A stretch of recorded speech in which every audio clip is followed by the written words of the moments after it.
গাছেরা আমাদেরকে বুঝিয়ে দেয়, প্রকৃতভাবে যদি আপনি বেড়ে উঠতে চান তাহলে সময়ের প্রয়োজন। হাওয়া আমাদেরকে বুঝিয়ে দেয়, আমরা চাইলেই একই সাথে গতি এবং দিক দুটোই পরিবর্তন করতে পারি। ফুলেরা আমাদেরকে বুঝিয়ে দেয়, বাহ্যিক সৌন্দর্যেরও একটা নির্দিষ্ট সময় থাকে। সমুদ্র আমাদেরকে বুঝিয়ে দেয়, আপনি একই সাথে শান্ত এবং বন্য, ভদ্র এবং শক্তিশালী হতে পারেন। আকাশের তারাগুলো আমাদেরকে বুঝিয়ে দেয়, আলোকে দেখতে হলে অন্ধকারের প্রয়োজন। সূর্য আমাদেরকে বুঝিয়ে দেয়, আপনি যতই আড়ালে থাকুন, একটা সময় আসবে যখন আপনি উঠে দাঁড়াবেন।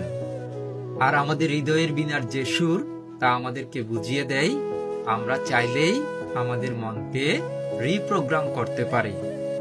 সেজন্য প্রকৃতি থেকে যে শিখতে পারে, সে সবার সামনে মাথা উঁচু করে দাঁড়াতে পারে।